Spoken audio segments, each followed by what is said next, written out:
Snow drifted over the city like scattered diamonds, catching the faint streetlights and making everything glow. But inside apartment 3B, the glow didn't reach far.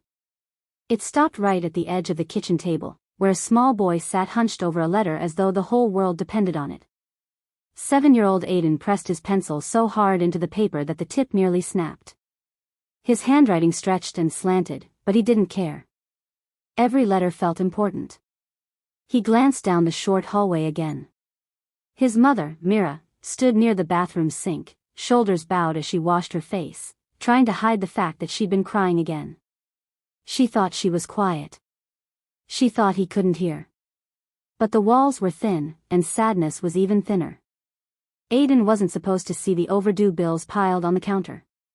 He wasn't supposed to know she'd been skipping dinner so he wouldn't go hungry. He wasn't supposed to know that the job she lost 2 months ago still hadn't been replaced. But kids notice everything adults think they hide. And so, he wrote. Dear Santa. I know you have a lot of kids to help, so I don't need toys or anything fun this year. Just one thing. Santa, please make my mommy stop crying. She tries to hide it, but I hear her. I want her to smile like before. She says things will be okay, but they don't look okay. Please help her if you can. Love, Aiden. His small hand hovered over the page. He wasn't sure if Santa handled things like this. Last year he'd asked for a toy truck, and it had appeared under the tree, even though his mom said she hadn't bought it. He still didn't know how she made that happen, especially after he'd overheard her whispering to the landlord about an extension that same week. This year, he hoped Santa could handle something bigger. He folded the letter carefully, smoothing out the wrinkles with his palm, then slipped it inside the red paper envelope he'd made with school glue. It wasn't perfect, but it was bright. Maybe Santa would notice it faster. He wrote the final touch. To Santa. Emergency. He underlined the last word 3 times. Behind him, Mira stepped out of the hallway, her eyes slightly red but her voice warm. Aiden, sweetheart, it's almost bedtime. I know. I'm just finishing something. She leaned over and kissed the top of his head. What did you draw today? He quickly covered the envelope with his arms. It's a surprise. She didn't push. She rarely did. Life had given them enough pressure already. Across the city, across 2 rivers, a maze of skyscrapers, and a world of difference, Rowan Hale sat in a penthouse where nothing was ever out of place. The walls glowed with soft recessed lighting, the floors were polished marble, and the glass windows reached so high that the snow almost looked like stars falling from heaven. Rowan wasn't looking at the skyline, though. He was buried in holiday charity mail, boxes of it. Every year, his company donated millions during the season. Most letters came from organizations, schools, hospitals.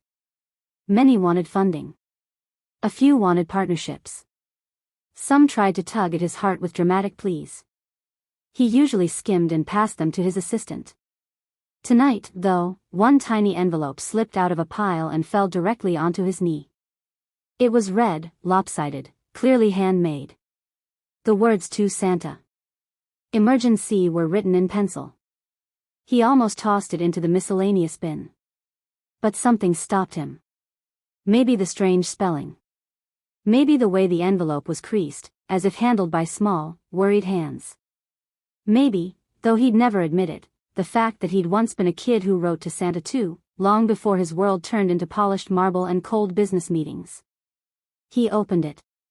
And the moment he read the message, the air in his lungs stilled.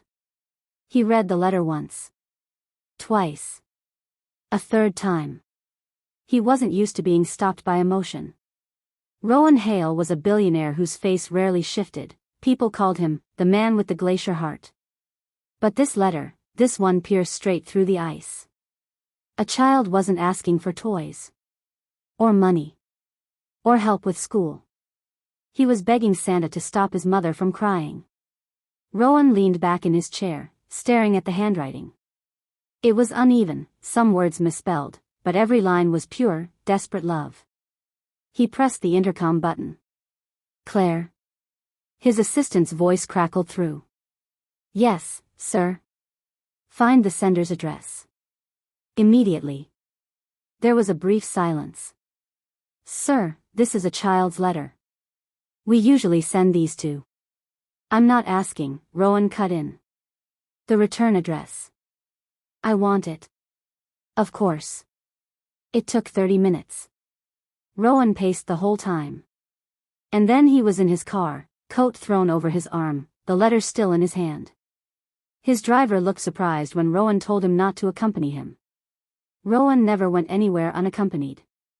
But tonight, he didn't want anything that made him look like a CEO or a billionaire or someone untouchable. Tonight, he was a man answering a child's emergency. Snow fell harder as he approached the building. It wasn't in a dangerous neighborhood, but it wasn't comfortable either. A dim street lamp flickered near the entrance.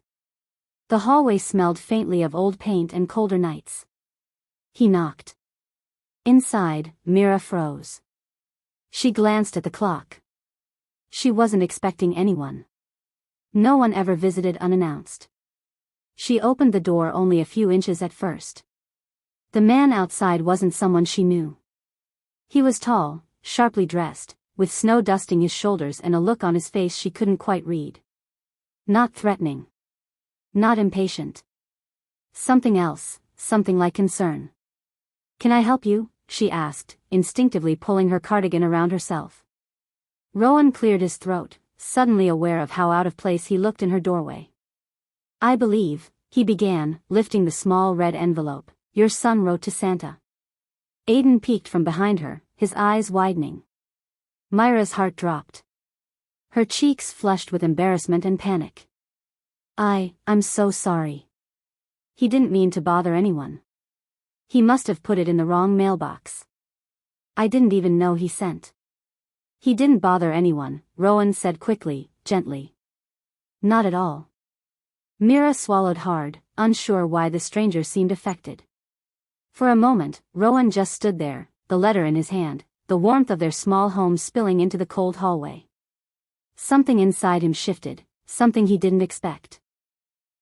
He said slowly, if you don't mind, may I come in? Mira hesitated. Aiden tugged her sleeve. Mom, let him.